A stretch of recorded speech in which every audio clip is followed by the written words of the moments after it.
My question is primarily, I'm seeing changes in my children. Stress manifests in different ways, sometimes physical health things, night waking. The other child's talking about not wanting to go to school. And I want to know what I can do to meet their needs more. I have my own personal level of personal frustration where in my full-time housewife role of continuously picking up the house and preparing meals and everything, the work I do, there's nothing tangible, there's nothing to see at the end of the day to make me feel like I've accomplished something. And when my children continue to be stressed out or waking at night, I'm wondering, where am I? How can I cope with what's going on? It is most important that you understand first that it is not your responsibility to pave a pathway for your children. They are here wanting to make their own way. Truly they are. But as you are interacting with them, and as they are interacting with others, even as they are interacting psychically with mass consciousness, it is not unusual that they would be aware of and affected by peak times of high offering of energy. And we would say that that is what is happening, that is what is affecting them, that is what is the catalyst behind all of it. Now, as you are already in a place where you are feeling a little bit out of balance, in other words, you're questioning your own rewards, you're wondering sometimes what it is all about, and they become part of that feeling also. We've been talking a great deal lately, and we believe that this will be very beneficial to you. As physical beings who have decided to be deliberate creators, most of you have this attitude, I will make it happen. I will go after it. A sort of distorted view of creation which says, here I am, and there everything else is, and I will pick out the things that I want, and then I will go get them and bring them into my experience. And so as a result, there is this feeling that rather than attracting or allowing well-being, wellness, abundance, balance, there is this feeling that I must trample or stamp out or eliminate the opposite of it. In other words, you have a war on poverty, you have a war on drugs, you have a war with other nations who are ideologically differing from you. It is a basic misunderstanding that almost every physical being that we interact with holds at a very deep level that says, rather than saying, I seek and therefore allow, accept my wellness, there is this feeling that I must get rid of dis-ease or imbalance. And that is a little bit the way you are approaching this issue even now. I'm wanting to recognize what is wrong so that I can do something about it. And what we are saying is, rather than identifying that something is wrong and then taking action to do something about it, instead, focus upon well-being. What your children are wanting to hear from you is, all is well. It's all right. Everything is all right. That is the attitude that you are wanting to offer to them. But if you don't feel that way, your words are not going to make any difference, you see. And so very often your little ones are a reflection of the dis-ease, and we don't mean illness, we mean the lack of ease within your own being. We have been encouraging an exercise for this very situation, where you put yourself in your bed. You see, let us back up a little bit. It is easy, as you are part of the physical world, to be aware of all of the things that are out of harmony with what you are wanting. Even things in your own life experience. We're not just talking about what's taking place on the other side of town or on the other side of the world.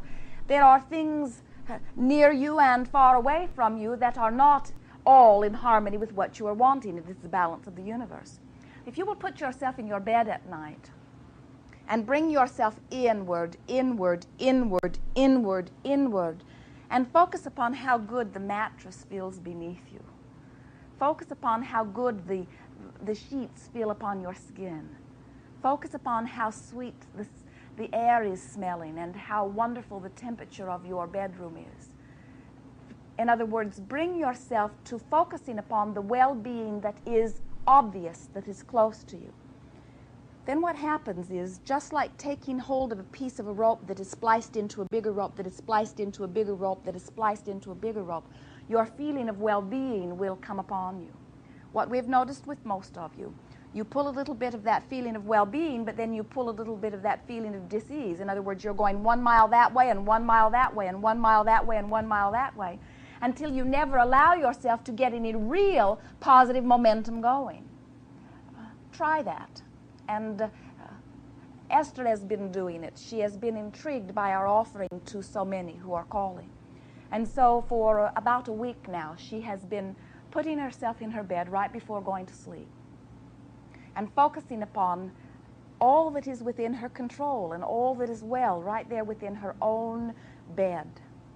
On the first night, she just felt good and drifted off to sleep.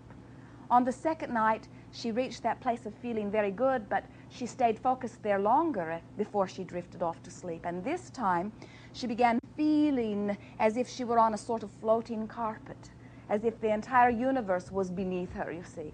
Eventually, on the third or fourth night, she described it as feeling as if she was beating with the heartbeat of the universe. In other words, the sense of well-being was so extraordinary, and as if she was being rocked to sleep in a cradle of well-being. You are following? Mm-hmm. Now, when you achieve that place of well-being, do you understand what you've accomplished? When you are in that place of feeling that, remember, it is not law of assertion, it is law of attraction. And so what is more important than that you bring yourself to that place where you know, at least for this moment, that all really is well, you see. And it is our promise to you that as you achieve that place of well-being, well-being is a very good word, isn't it? That place of well-being, that your children will feel it also. One dimension of it I'm becoming aware of as I'm doing this thing my mother did was nobody appreciates me. I work all day and have nothing to show for it. And I know, how can I attract appreciation from others if I don't appreciate myself? And yet we're in a state of transition with Paul trying to create a business and the girls going through all their changes where I've put aside a lot of the activities that give me a lot of pleasure and excitement. Very bad idea. Yeah, and I'm not appreciating myself, and I'm just bringing out the worst in everyone. I know I'm a problem in my own home. You are not different from most in that much of that which you do because if you don't do it, there are negative repercussions. In other words, much of your motivation comes from your knowledge of what will happen if you do not. But it is not a very good idea. We would encourage you to make a decision that nothing is more important than that you feel good. Now, we are getting the cart before the horse just a little bit here, because it is our expectation that once you bask in the deliciousness of your well-being, as you bask in that spirit of well-being, what you will discover is all other things will fall into alignment. But now you are asking questions without having had an opportunity to bask in the spirit of well-being in a very concentrated fashion. Once you do that, many of the things that you would ask if we were to continue for another hour would be irrelevant. You are following? One more thing, and I'll hand it to Debbie. I've been trying to enhance my own sense of well-being by maybe creating more structure in the household, a clear sense of expectations, like when I might expect this segment to be family time or this segment to be my time, but I get resistance from other family members. And even from the school that Danielle goes to, Danielle is resisting the structure of being there every day for 3 hours, and she seems to feel that's an infringement of her freedom. I'm trying to find a balance between freedom and structure in our lives, having clear expectations, but still letting everyone act spontaneously and get what they want. You're going about it backwards when you say, I'm wanting freedom and flow, and therefore I will assign this structure in order to get it. Because usually the reason for assigning structure is because there is chaos. And so from the perspective that things are chaotic, you assign structure, believing that it will lead to more smooth flow, when you are forgetting that any action that you take from perspective of lack almost always is counterproductive. And so again we say, get to your place of feeling better, and then let the ideas will flow to you about what to do. But if the ideas are flowing to you from your place of lack, then everyone is resisting. Where if the ideas flow to you from your place of feeling better, then there will be more harmony about it. Do not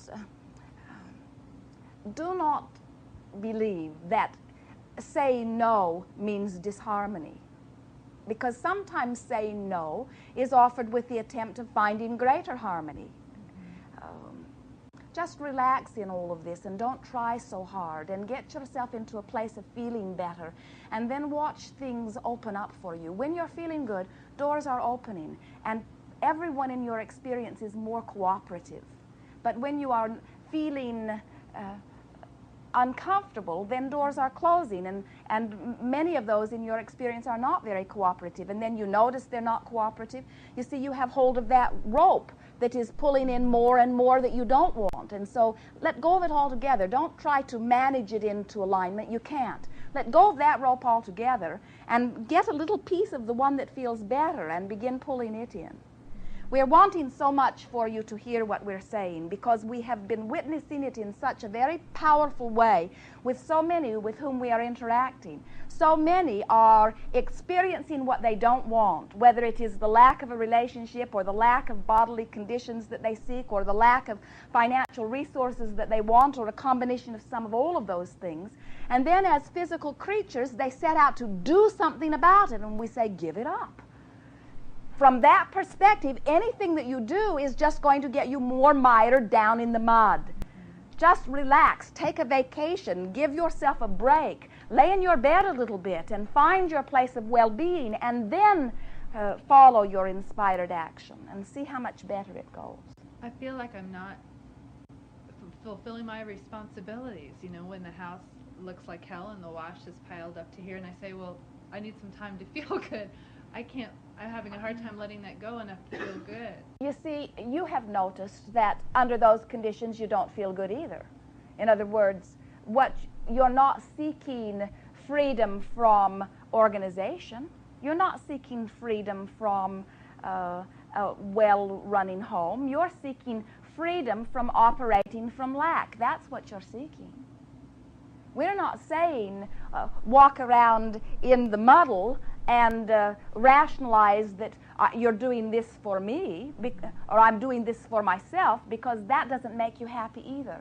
Get yourself in that place where you are feeling better, and then you will be inspired to action, and you will find yourself joyfully doing that. You see, if you're waiting around for someone else to pat you on the back in recognition of what you have accomplished, for the most part you will have a very unfulfilled life, because nobody understands the value of what you have done, because nobody understands the intentions that you held, you see. Nobody, not even those that live with you.